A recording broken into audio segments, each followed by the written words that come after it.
Ça y est, le moment du grand départ est enfin arrivé. Vous avez passé toutes les étapes incontournables et parfois stressantes de l'aéroport, l'enregistrement des bagages, les files d'attente interminables au contrôle de sécurité, la vérification des passeports et l'embarquement dans la passerelle. Vous franchissez enfin la porte de l'appareil, salué par l'équipage, et vous avancez dans le couloir central pour trouver votre rangée. Vous rangez votre bagage à main dans le compartiment supérieur, vous vous glissez dans votre siège et vous bouclez votre ceinture de sécurité. Autour de vous, le brouhaha de la cabine s'estompe peu à peu. L'avion commence son repoussage, puis roule lentement sur les voies de circulation en direction de la piste principale. Le suspense monte d'un cran. Soudain, l'avion s'immobilise un court instant au début de la piste. Les moteurs montent en régime dans un vrombissement sourd qui fait vibrer toute la carlingue. Le pilote lâche les freins et accélère au maximum de la puissance. À ce moment précis, tout bascule. Par la petite fenêtre ovale, vous voyez le paysage extérieur, les lignes blanches de la piste et les bâtiments de l'aéroport défiler à une vitesse vertigineuse. La poussée est immédiate, massive, presque écrasante. Sous l'effet de l'accélération, l'horizon extérieur semble soudainement se mettre à la diagonale. Vous ressentez une sensation physique unique et intense. Vous avez l'impression nette que votre cœur est en train de filer directement dans votre estomac. C'est une sensation que tous les voyageurs connaissent, mais qui surprend à chaque fois. On peut légitimement se demander pourquoi les pilotes lancent ces colosses des airs de manière si brusque. Au moment où l'appareil quitte le sol, c'est comme si ce zoo métallique géant, ce monstre de plusieurs dizaines de tonnes d'acier et de composite, commençait soudainement à courir à toute vitesse sur le bitume pour ensuite sauter littéralement dans les airs. La scène fait penser à un joueur de basket-ball ultra puissant qui s'élance de toutes ses forces, concentrant toute son énergie dans ses jambes pour sauter le plus haut possible et aller écraser un ballon directement dans le panier. C'est exactement cette impression de puissance brute, concentrée et soudaine que l'on subit confortablement installé dans son siège. Pourtant, cette transition brutale entre le monde terrestre et le monde aérien n'a rien d'un hasard ou d'une improvisation. En fait, cette si forte poussée que vous ressentez au fond de votre siège s'explique intégralement grâce aux lois de la physique et à la géométrie très particulière des ailes de l'appareil. Les ailes d'un avion moderne possèdent une forme unique et hautement étudiée, appelée profil aérodynamique. Si l'on regarde une aile de profil, on remarque immédiatement qu'elles sont pratiquement plates en dessous, alors que leur surface est nettement incurvée et bombée par-dessus. Cette dissymétrie géométrique change absolument tout lorsque l'avion se déplace à grande vitesse. Lorsque l'appareil sprinte sur la piste de décollage, le flux d'air qui arrive de face se sépare en deux parties au niveau du bord d'attaque de l'aile. Une partie de l'air passe en dessous, le long de la surface plate, tandis que l'autre partie est obligée de contourner la courbe bombée du dessus. À cause de cette courbure supérieure, l'air qui passe au-dessus doit parcourir un chemin plus long et circuler beaucoup plus vite que l'air qui passe en dessous. Selon les principes fondamentaux de la mécanique des fluides, cette accélération de l'air crée une baisse de pression sur le dessus de l'aile. A l'inverse, sous l'aile, la pression reste plus élevée. Cela crée donc une différence de pression globale très nette entre les deux surfaces. Il y a moins de pression au-dessus et beaucoup plus de pression en dessous. Cette différence de pression implique directement que toutes les molécules d'air situées sous les ailes se mettent à pousser l'appareil vers le haut de manière continue. C'est ce phénomène physique magique que l'on appelle la portance. Plus l'avion va vite sur la piste, plus la différence de pression augmente et plus la force de portance devient colossale, jusqu'à devenir supérieure au poids total de l'avion. À ce moment précis, l'avion n'a plus d'autre choix que de s'envoler. Cependant, la simple connaissance des lois de la physique et de la portance passive n'est pas tout à fait suffisante pour comprendre l'intégralité du processus de décollage. La physique donne les outils, mais c'est le pilote qui commande. Vous avez peut-être remarqué que, pendant la phase critique du décollage, le pilote semble tirer le manche vers l'arrière de façon extrêmement ferme et prononcée. Pourquoi une telle action si vive ? Pourquoi ne pas laisser l'avion s'élever en douceur au fur et à mesure qu'il prend de la vitesse ? La raison est simple. La physique pure doit composer avec la dure réalité du terrain. Dans le monde réel, un pilote ne dispose pas d'une piste infinie. Il doit toujours prendre en considération des paramètres extérieurs cruciaux, comme la structure exacte de la piste, sa longueur totale disponible et son emplacement géographique précis. Pour garantir une sécurité absolue et s'assurer que l'avion quittera le sol bien avant d'atteindre le bout du tarmac, le pilote doit forcer l'appareil à cabrer en inclinant les gouvernes de profondeur. En tirant le manche, il augmente artificiellement l'angle d'attaque des ailes par rapport à l'air, ce qui multiplie instantanément la portance et permet d'arracher l'avion du sol de manière raide et directive.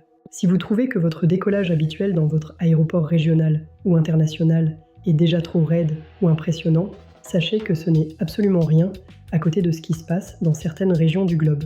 Quittons la théorie et les pistes standards pour faire un tour du monde des infrastructures les plus extrêmes de la planète.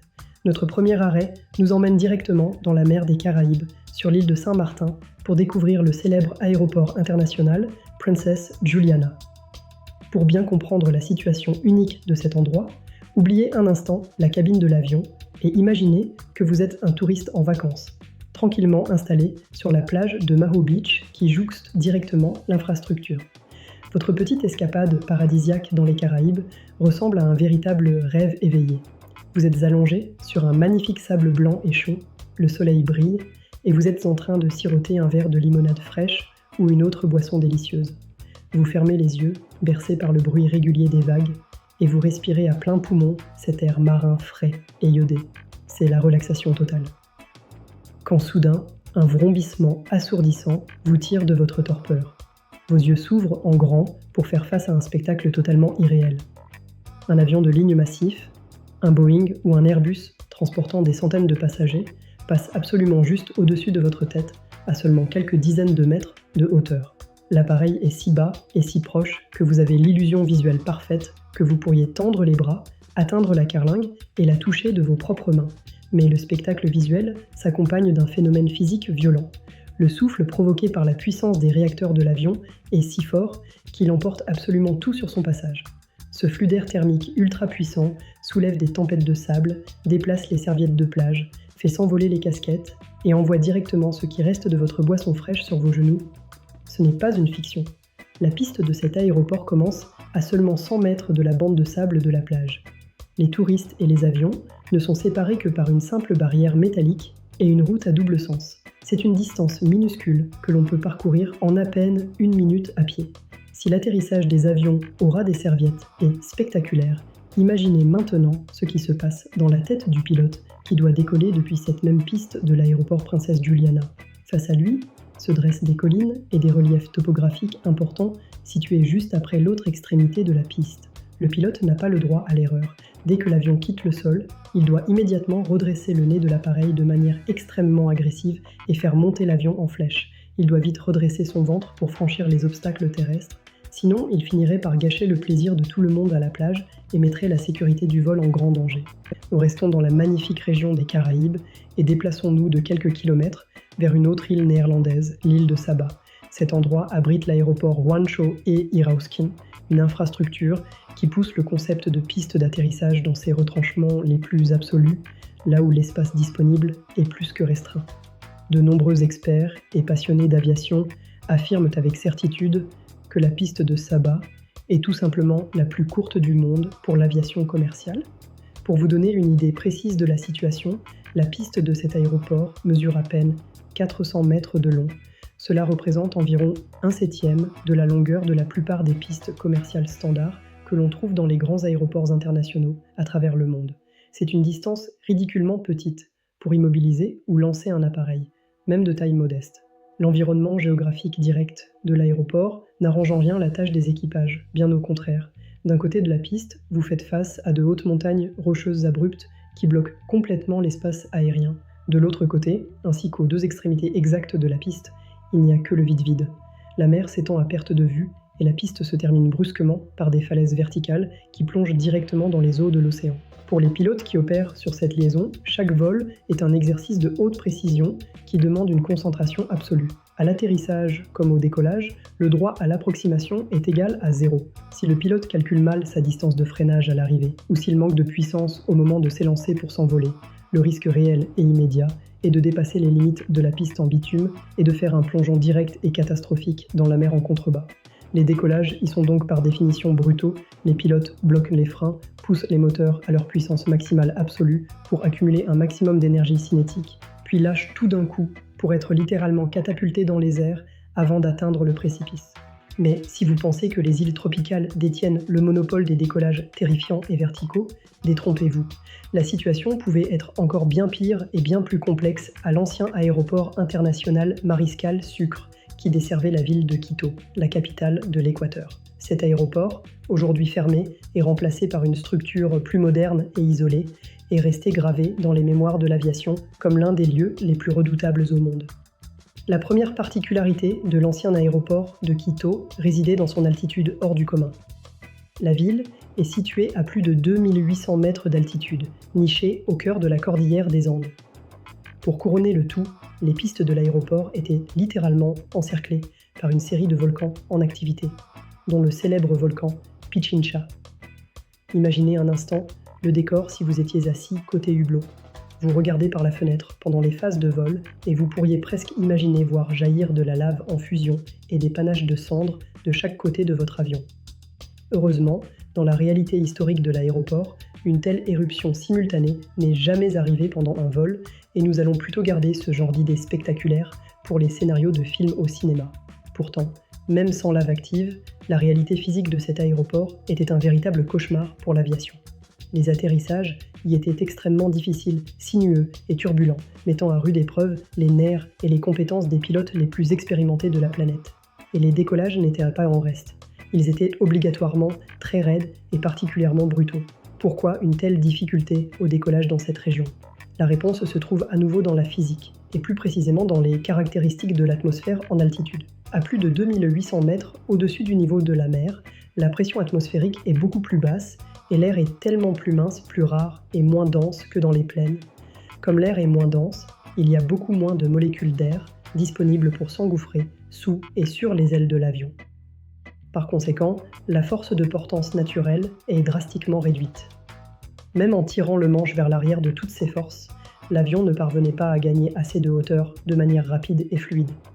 Pour compenser ce manque cruel de portance dû à l'air mince, les avions devaient rouler beaucoup plus longtemps, atteindre des vitesses au sol bien plus élevées que la normale, et les pilotes devaient cabrer l'appareil de manière extrêmement agressive pour forcer l'avion à grimper malgré le déficit aérodynamique, tout en évitant les montagnes environnantes. À la lumière de ces exemples fascinants, qu'il s'agisse de la plage touristique de Saint-Martin, de la micropiste entourée de falaises de Saba ou de la haute altitude volcanique de Quito, il est évident qu'il existe des cas d'exception à travers le monde qui forcent les pilotes à adopter des trajectoires et des puissances hors normes. Mais qu'en est-il de vos vols quotidiens ? Il faut comprendre que, globalement, tous les décollages du monde sont assez brutaux par nature, même lorsque vous vous trouvez dans des aéroports parfaitement normaux, modernes, dotés de pistes extrêmement longues et entourés de grands espaces plats et ouverts. Pour arracher une masse de plusieurs centaines de tonnes à la gravité terrestre et l'amener à sa vitesse de croisière en quelques minutes, la douceur n'est tout simplement pas une option technique valable. La prochaine fois que vous prendrez l'avion, que vous vous installerez à votre place et que vous vous retrouverez fermement collé au fond de votre siège sous l'effet de l'accélération, n'ayez aucune inquiétude. Lorsque vous verrez par la petite fenêtre l'horizon se mettre de biais et la Terre s'éloigner à toute vitesse de manière abrupte, rappelez-vous que tout ceci n'est que de la pure physique en action. Du point de vue des pilotes installés dans le cockpit, chaque paramètre a été calculé par ordinateur, chaque force est maîtrisée et tout est parfaitement et absolument sous contrôle. Bon vol!